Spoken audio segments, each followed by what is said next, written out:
এক জন্মের সাধনার ফলে এমন ভক্ত সঙ্গ হয় না। পূর্ব জন্মের সুকৃতির ফল আছে বলে আজ বসে বসে ভক্ত সঙ্গ করছে। সিদ্ধান্ত দিলেন যারা পূর্ব জন্মে ভক্ত সঙ্গ করে এসেছে আজও তারাই বসে বসে ভক্ত সঙ্গ করছে।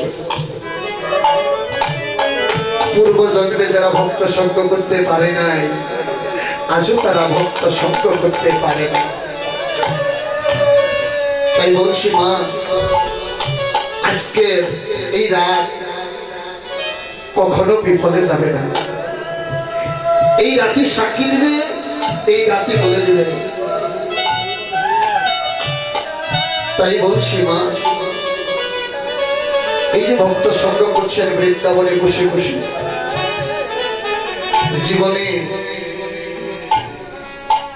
জীবনে আর ভাগ্য হয় কিনা হয় বলা চাই না। কেননা কোন সময় কার ডাক এসে যায় বলা তো যায় না।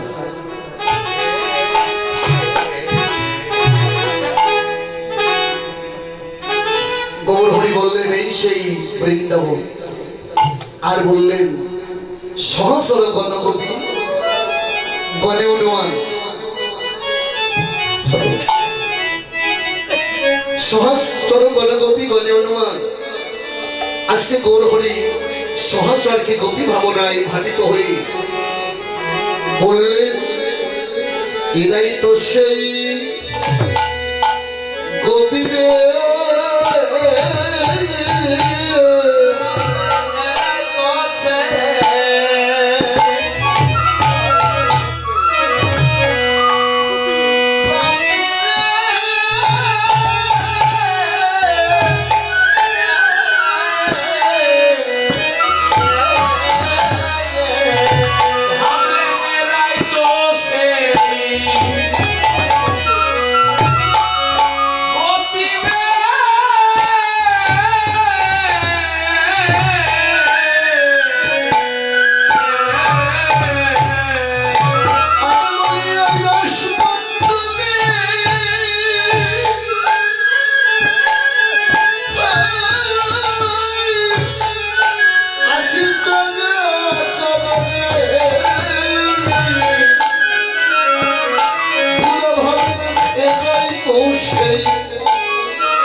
সহস্রকে গোপী ভাবনায় ভাবিত হলেন আর বলে দিলেন এরাই তো সেই গোপী, এরাই তো সেই গোপী।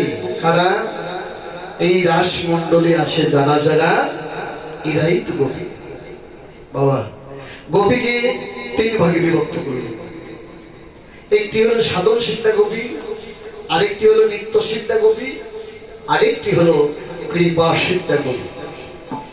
সাধন সিদ্ধা গোপী হলো যারা সাধন করে পেয়ে ভজন করছে, এরাই হলো সাধন সিদ্ধা গোপী।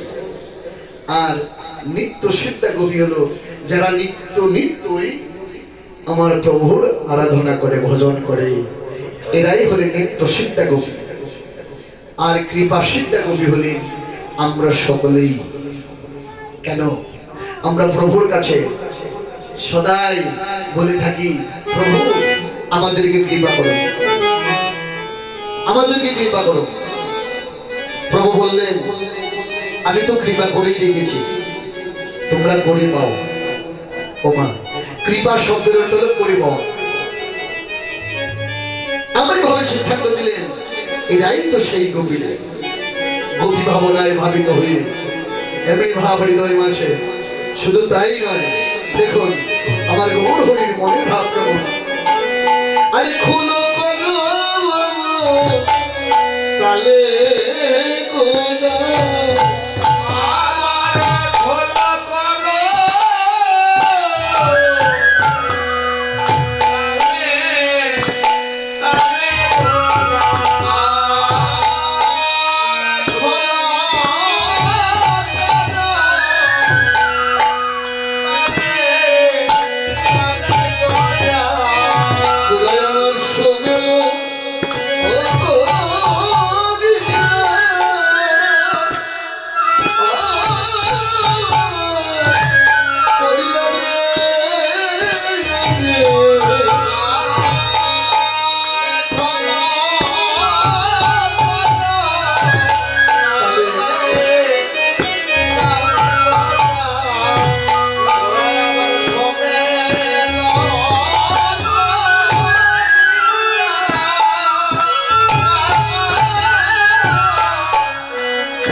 এমন ভাব হৃদয় মাঝে,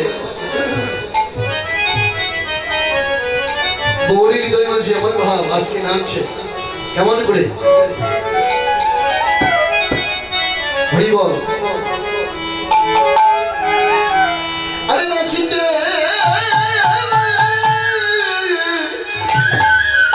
নাচিতে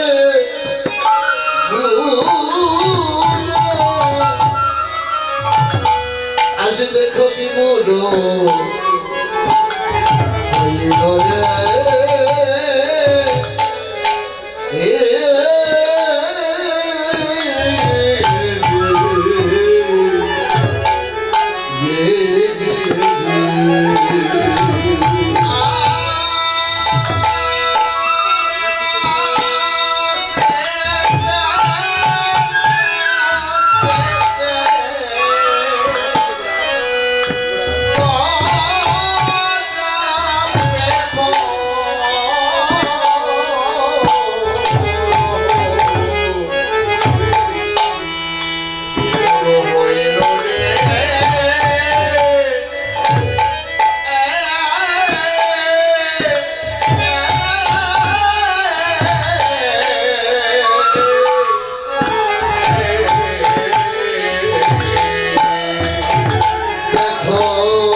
ছিল অনর্পিত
হরিবল ভগবান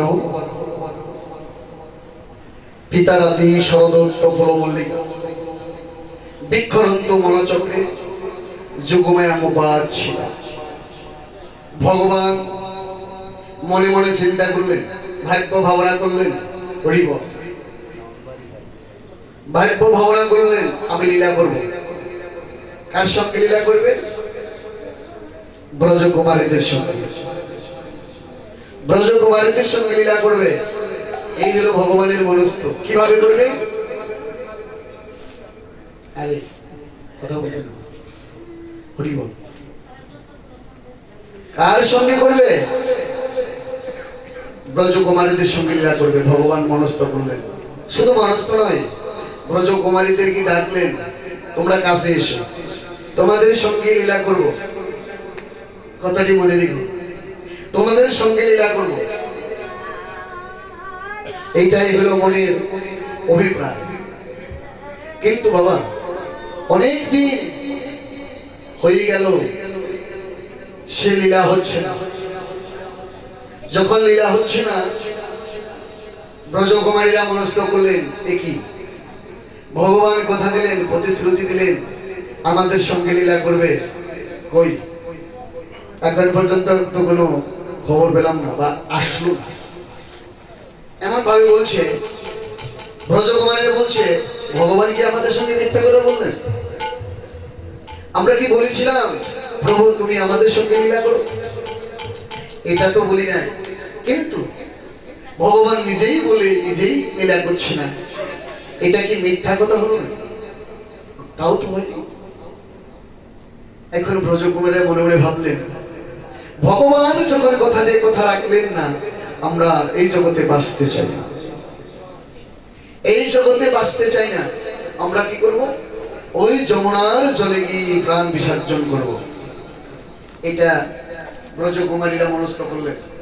যখন যমুনার তটে গিয়ে তটদেশে গিয়ে দাঁড়িয়েছে, ভগবানকে ডাকছে, হে ভগবান, একমাত্র তোমার কারণেই আমরা আজকে আত্মহত্যা করছি, তবে এটার দায়ী হলো তুমি ভগবান। আমরা আজকে আত্মহত্যা করছি। কিন্তু এমন করে যখন কথা বলছে, পিছন থেকে যেন একটি দৈববাণী আসলেন, হে ব্রজকুমারীরা, অমন করে আত্মহত্যা করো না। তোমরা কি জানো না আত্মহত্যা মহাপাপ? তোমরা কেন পাপ করতে যাচ্ছ? ফিরে এসো, ফিরে এসো, তোমাদের মনোবাঞ্ছা পূর্ণ হবে। যখন এমন করে দৈববাণী আসলেন, ব্রজকুমারীরা বললেন, কে তুমি? অমন করে কথা বলছো, আমাদের মনোবাঞ্ছা পূর্ণ হবে কেমন করে? ভগবান কথা দিয়ে কথা বলে গিয়েছে। বলছে না, ব্রজকুমারীরা অমন করে কথা বলো না, তোমরা ফিরে এসো, তবে তোমরা যদি একটি কাজ করতে পারো। কি কাজ করবো? তোমরা কাজটি করবে, মা কাত্যায়নীর ব্রত যদি তোমরা করতে পারো, তোমাদের ব্রতে যদি মা কাত্যায়নী সন্তুষ্ট হয় বা প্রসন্ন হয়, তবে ওই মা তোমাদেরকে আশীর্বাদ করবে। যখন আশীর্বাদ করবে, তবেই তোমাদের মনোবাঞ্ছা পূর্ণ হবে। ব্রজকুমারীরা কি করলেন? যমুনার তটদেশে দাঁড়িয়ে ছোট ছোট বালকরা একত্রিত করে মা কাত্যায়নীর মূর্তি গঠন করলেন। যখন মা কাত্যায়নীর মূর্তি গঠন করলেন, সমস্ত ব্রজকুমারীরা অমলান চিত্তে, একাগ্র চিত্তে দুটি নয়নের জল ছেড়ে দিয়ে মাকে ডাকতে লাগলেন।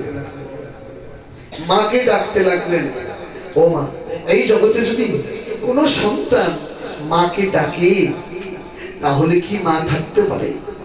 থাকতে পারে না। ডাকার মতো ডাকলে তারে পাষাণেও অশ্র ঝরে। কি করলেন?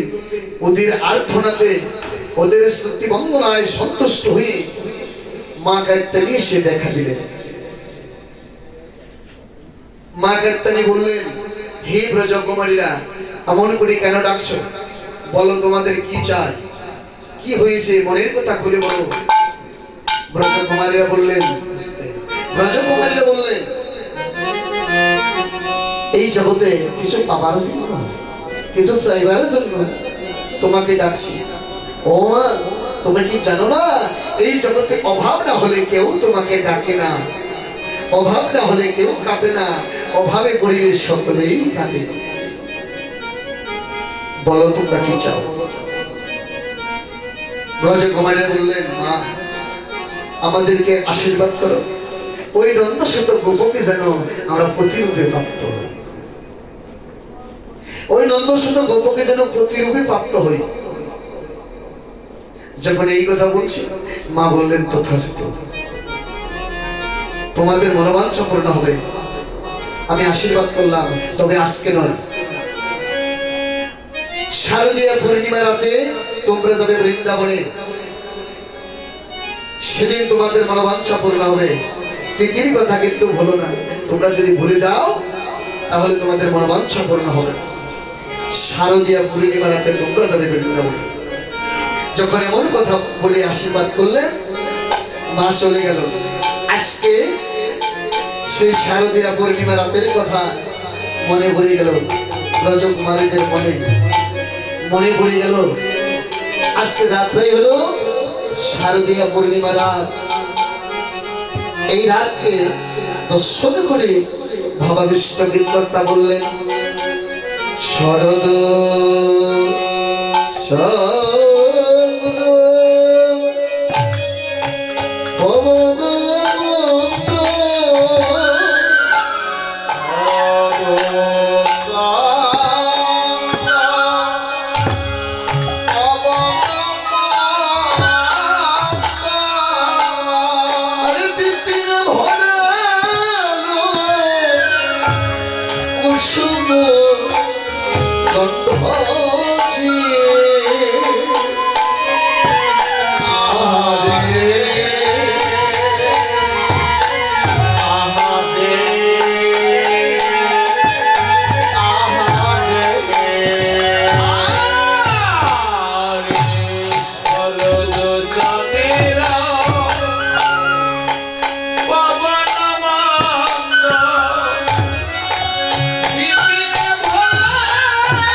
মন্দ মন্দ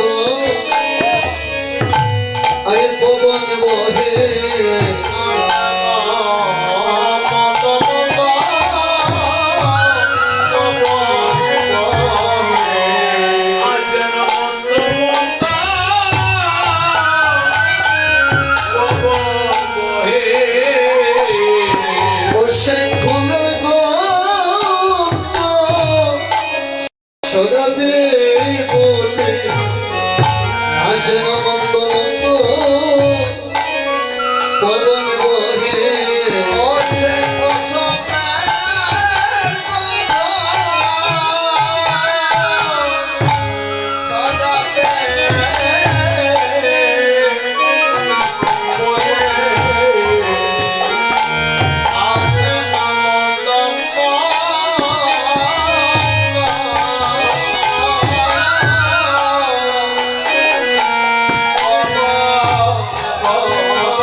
অকালের ফুল সকালে ফুটেছে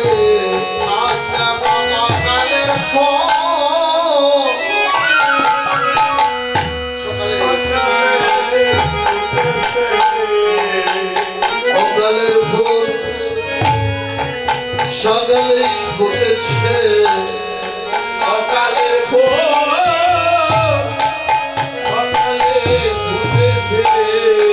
ওই ফুল গোবিন্দের সেবা লাগবে বলে অকালের ফুল সকালেই ফুটেছে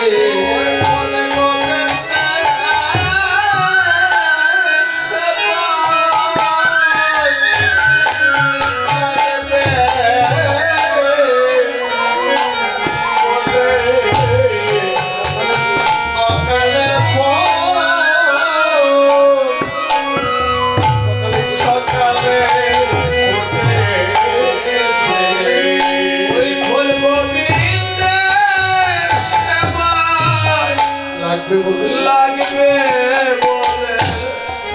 অকালে সকালে ফুটেছে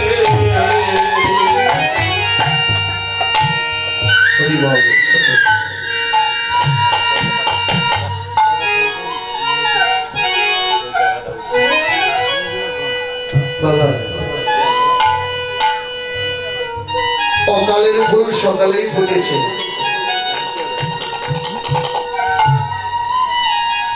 অকালের ফুল সকালেই ফুটিয়াছে যে ফুল ফোটার কথা ছিল না যে ফুল ফোটার কথা ছিল না আস্তে আস্তে মা হরি বল আহারে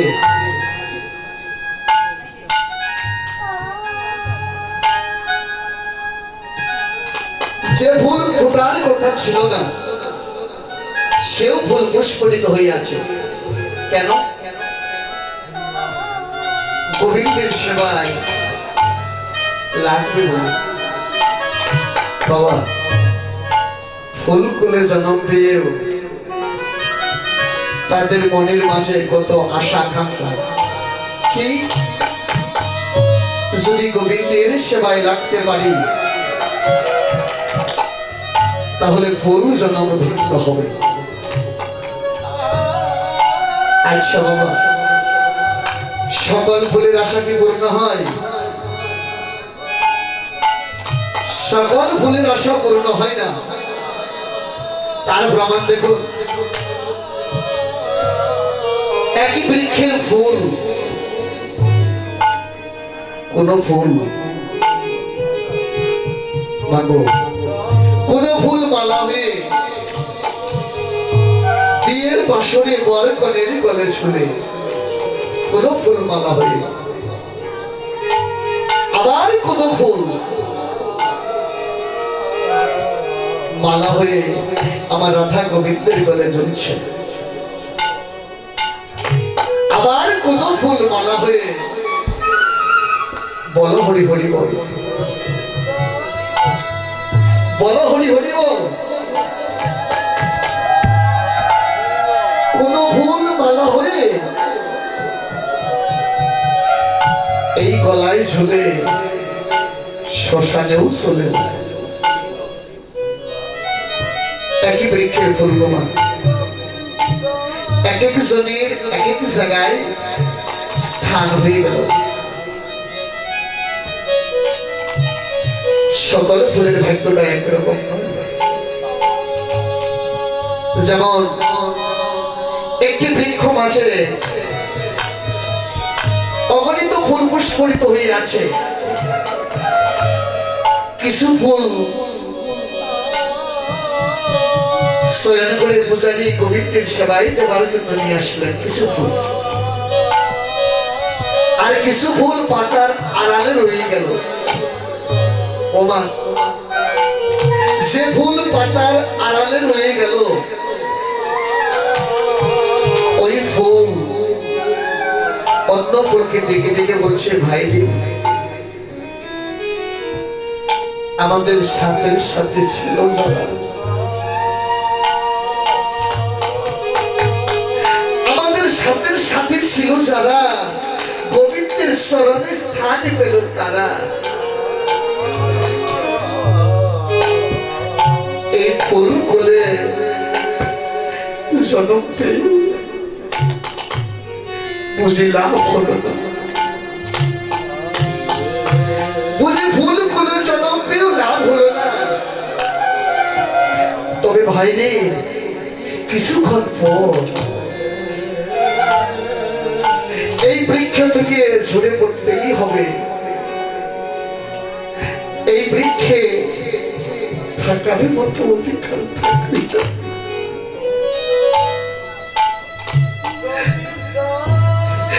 আমাদের সরে পড়তেই হবে। এই বৃক্ষে থাকার মতো অধিকার নেই। ওই ফুল প্রভুকে ডেকে ডেকে বলছে, প্রভু তোমার কাছে আমাদের একটি নিবেদন, তোমার সেবায় নাই বা লাগলাম তাতে দুঃখ নাই, তবে তোমার ভক্ত যে পথে সদাই গতাগতি করে আমরা যেন সেই পথে চলে পড়ি, আমরা যেন সেই পথে ঝরে পড়ি। কেন সেই পথে ঝরে পড়ব? প্রভু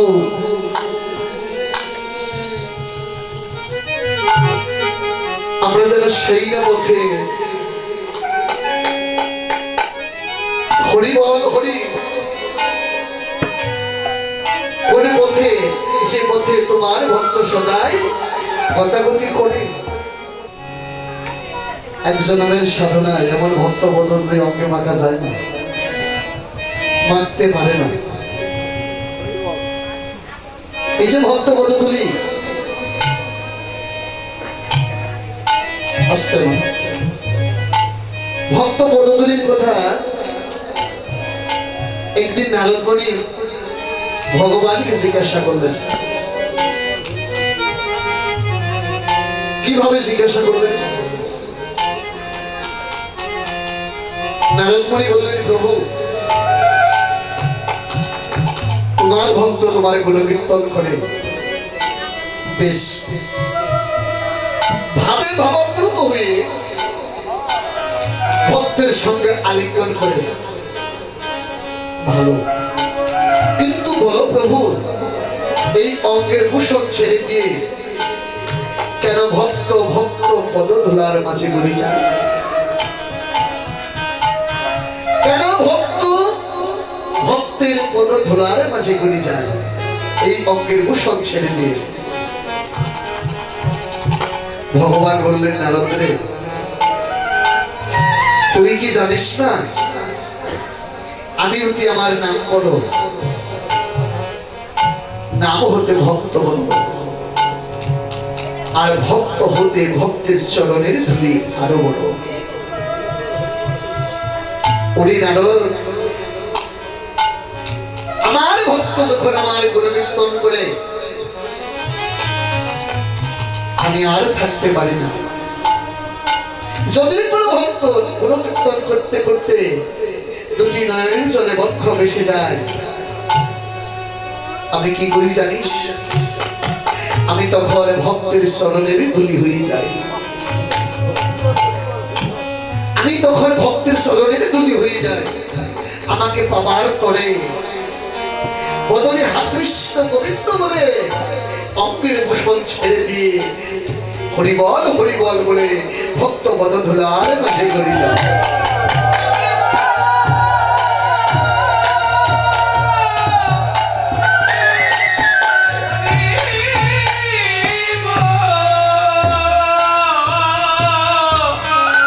হরিবল।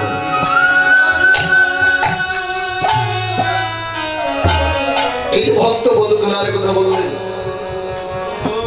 শুধু ফুলের কথা নয়, আমাদের সকলেরই একই কথা। আরে কি বা ফুল মল্লিকা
ওরা কি করছে?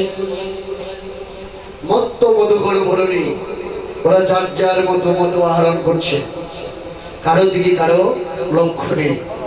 প্রাণ ভরে মধু আহরণ করবে বলে ফুলের মধু আহরণ করার জন্য ভ্রমর ভ্রমরে গুনগুন সরে গান করছে। শুধু তাই নয়, আরো বলে দিলেন পাশাপাশি কিভাবে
আজকে গোপীরা রাসলীলা করে, প্রতিদিন যেভাবে রাসলীলা করে আজকেও সেইভাবেই রাসলীলা করবে মনস্থ করেছে।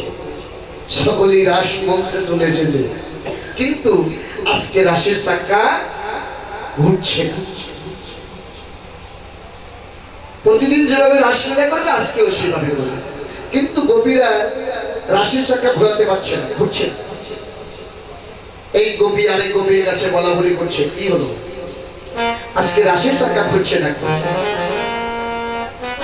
আরেক গোপী বলছে, ওই শোন সজনী, আমার মনে হয় এই রাস মঞ্চে কোনো কামুক ব্যক্তি প্রবেশ করেছে, কোন কামুক ব্যক্তি প্রবেশ করেছে, তা না হলে রাসের চাকা ঘুরবে না কেন?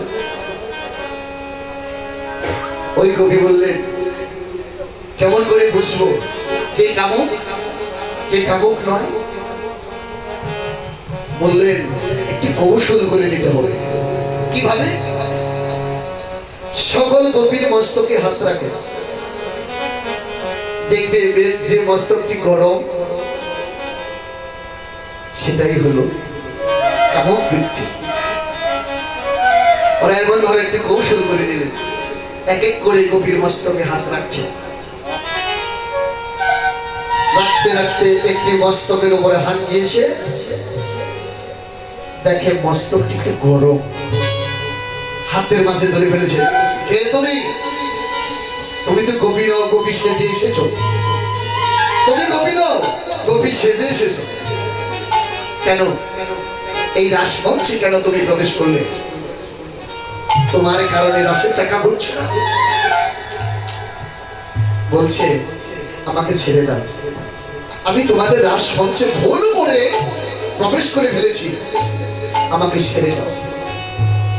গোপীরা বললেন, তুমি যখন ভুল করে প্রবেশ করে ফেলেছ, তোমার গোপী হয়েই থাকতে হবে, তোমার গোপী হয়েই থাকতে হবে। বললেন, আমি কেমন করে গোপী হয়ে থাকবো? আমি তো মদনের সঙ্গে যুদ্ধ করে পাচ্ছি না, আমি মদনের সঙ্গে যুদ্ধ করে পাচ্ছি না, তাহলে কেমন করে গোপী হয়ে থাকবো? গোপীরা বলে দিলেন, তুমি একটি কাজ করো, তুমি মদনের সঙ্গে যুদ্ধ করে পারবে, জয়ী হবে, তবে তুমি কি করবে জানো? আমাদের কাছে একটি অস্ত্র আছে, তোমার কাছে একটি অস্ত্র আছে। কি? মহান মুরলী। বললেন, মহান মুরলী হলে তো হয় না, একটি রথের প্রয়োজন, একটি রথের প্রয়োজন, আরেকটি অস্ত্রের প্রয়োজন, মহান মুরলী। গোপীরা বললেন, চিন্তা করো না, অস্ত্র আছে, রথ আছে। কোথায়? মহান মুরলী হলো অস্ত্র, রথ হলো আমাদের দেহরথ। এমন কথা যখন বলছে, যখন মহান মুরলী হাতে নিয়ে যখন গোপীদের দেহরথের মাঝে আরোহণ করছে, এমন সময় মদনে মদন মাতিল মাধব,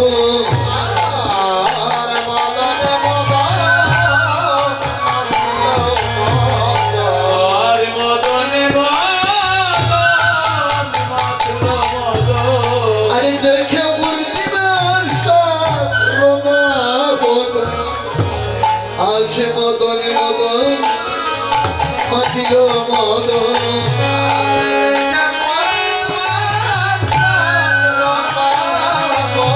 আছে মনে পড়ল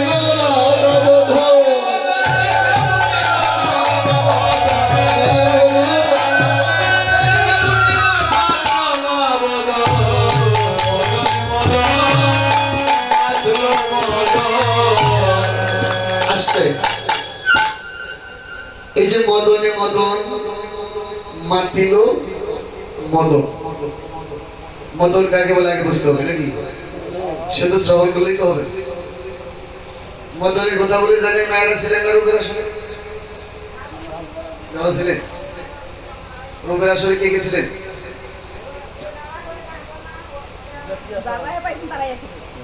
কেউ তো স্বীকার করছেন।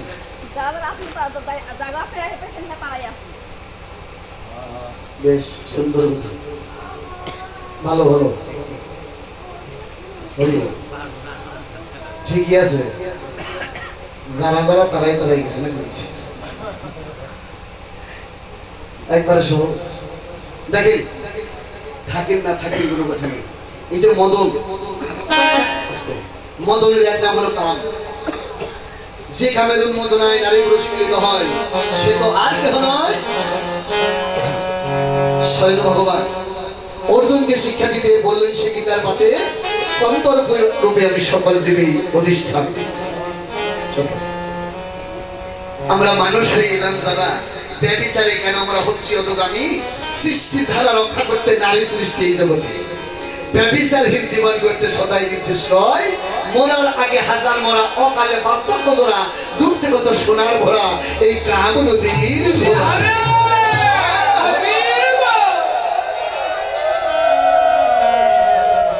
বোঝাতে পারছি তো কাম কাকে বলে, মদন কাকে বলে?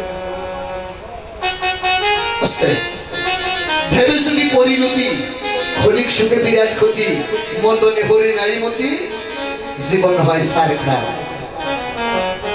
মদনের এক নাম হলো কাম।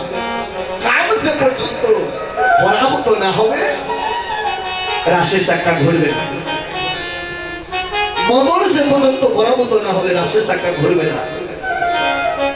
তাই কি করলেন? রমা মদন স্বামী করে মদনে মদন মাখিল মদন। দেখুন ভাব মুরলী গুগা মুরলী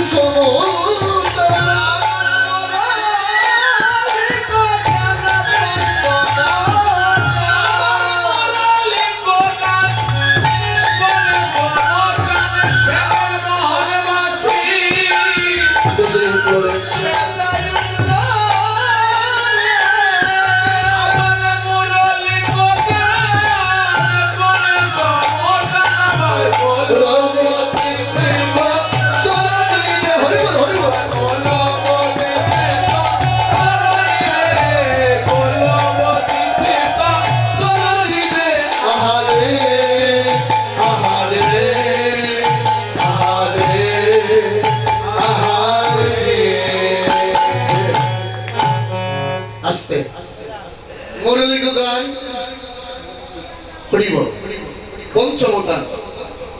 পঞ্চমেতে তা করেছে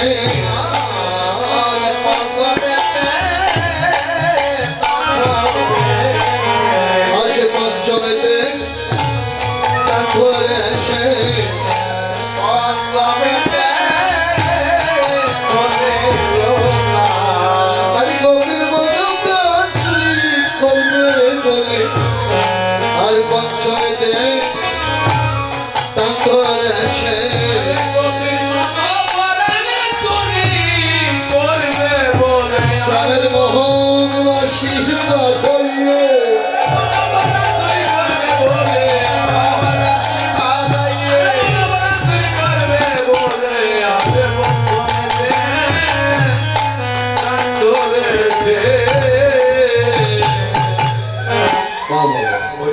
চুরি করলেন।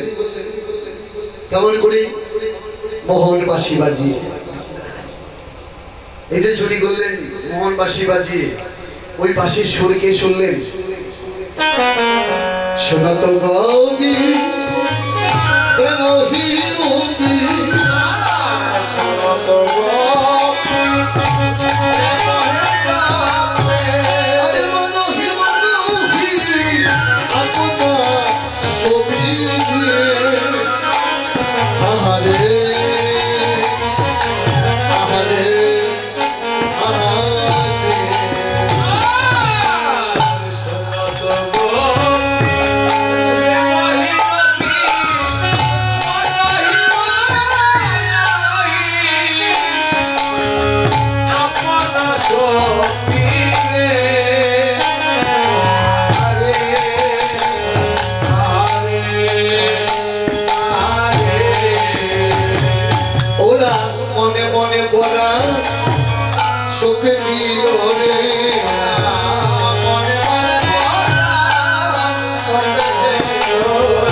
ওরা মনে মনে পড়া সবে দিল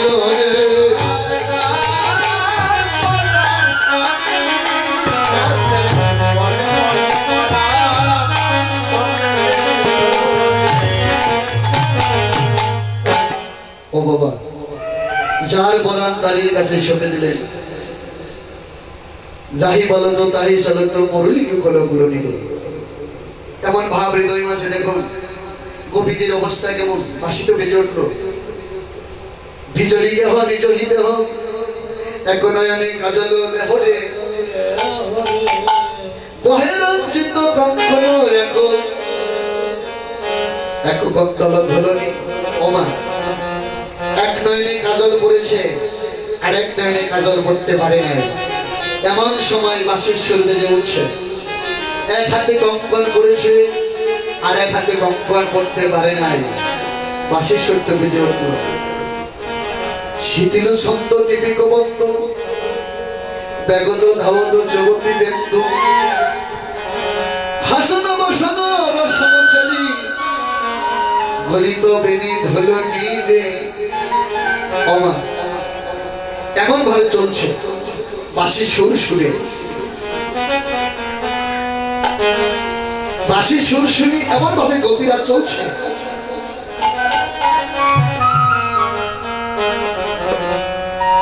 গায়ের বসত মাটির মধ্যে পড়ে যাচ্ছে। পাতার বেনি খনির মতো উঠছে। কিন্তু বাবা ওরা এমন ভাবে চলছে একই পথের যাত্রী হয়ে চলছে। ওরা সকলেই একই পথের যাত্রী হয়ে চলছে। মাগো আসতে একটু ধৈর্য ধরো।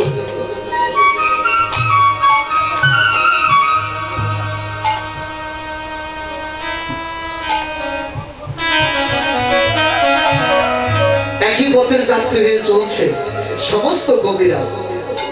কিন্তু ওদের অবস্থাটা কেমন? ওদের অবস্থা ওরা যেন কেউ তো কাউরে আরে দেখে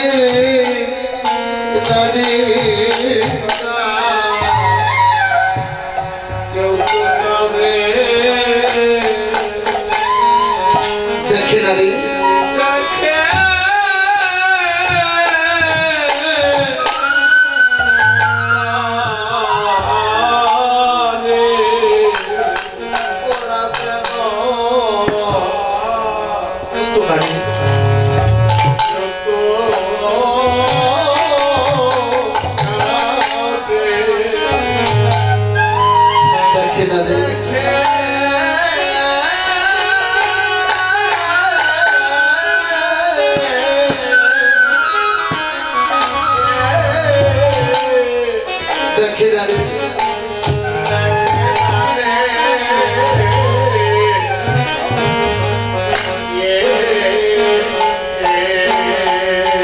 ওরা চলছে একই পথে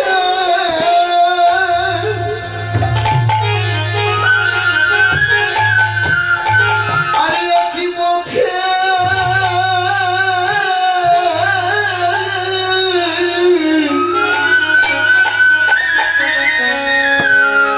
ওরা চলছে একই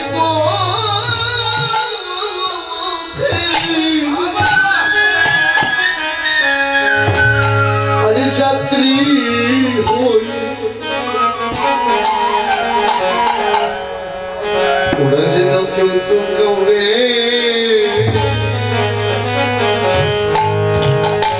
আরে দেখে আরে চলছে একই পথে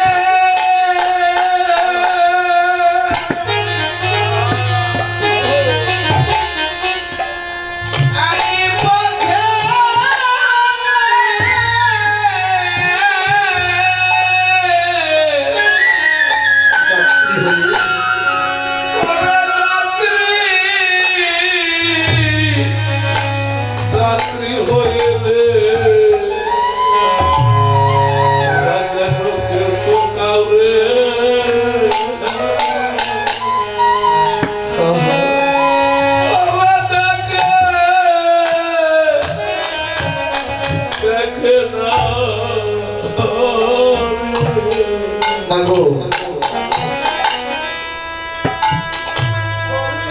শুধু গোপীদের কথা বলবো কেন, একটু ভেবে দেখুন আমাদের সকলের জীবনে দুদিন আগে হোক পরে হোক আমাদের কিন্তু একই পথের যাত্রী হতেই হবে, একই পথের যাত্রী হতেই হবে। সেদিন মাগো যেদিন আমরা একই পথের যাত্রী হয়ে যাব, সেদিন আমাদের অবস্থাটা কেমন হবে?